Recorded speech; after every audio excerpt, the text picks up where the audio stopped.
Bonjour, je vais vous lire un extrait de Pax et le petit soldat, écrit par Sarah Pennypacker, illustré par John Classen. Ce passage que je vais vous lire parle d'un petit garçon, Peter, qui a abandonné son petit renard, Pax, et il essaye de le retrouver. Et sur son chemin, Peter rencontre une jeune femme, Vola, et elle accepte de l'héberger. Il se laissa tomber sur la chaise, comme s'il avait reçu un coup de poing dans le ventre. « Qu'est-ce qui t'arrive » ? « Il le savait » dit Peter en jetant la feuille à travers la table. « Il le savait. Cet article est paru il y a 12 jours. Donc mon père le savait quand nous avons laissé Pax. » Il avait du mal à respirer, comme si ses poumons étaient transpercés de couteaux. Quand je lui ai demandé de laisser Pax sur la route de la vieille fabrique de cordes parce qu'il y serait en sécurité, il savait. Les mains de Peter le brûlaient. Il les regarda. Ses poings étaient crispés. Il les obligea à se détendre. Comment a-t-il pu faire une chose pareille ? Vola s'approcha. Je suis désolée, c'est une très mauvaise nouvelle. Ses mâchoires se serrèrent violemment. Pouvait-on se casser les dents ainsi ? Il se força à les rouvrir. Mais comment peut-on faire une chose pareille ? Je sais que tu es en colère. Les poings de Peter s'étaient de nouveau crispés et ses ongles s'enfonçaient douloureusement dans ses poumons. Il les coinça entre ses genoux.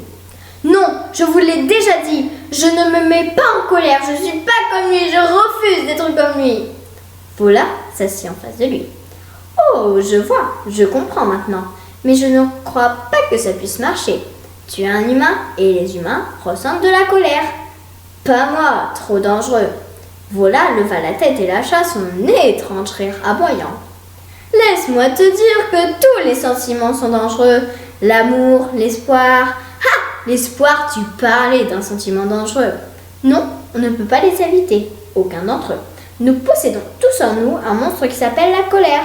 Il peut se révéler utile. Notre colère contre l'injustice peut donner de très bons résultats. Bien des maux sont réparés ainsi. Mais d'abord, nous devons tous découvrir comment civiliser le monstre. Peter s'emporta violemment.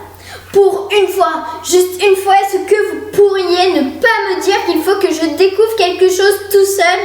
Ça vous tuerait de m'aider pour une fois ? Allez, je suis sur le point de m'en aller. Vous avez toutes ces... Il agita la main en direction des fiches. Cette sagesse-là, ça vous tuerait de me donner un conseil avant mon départ ? Tu veux que je te donne une de mes cartes de bingo philosophique pour ton voyage ?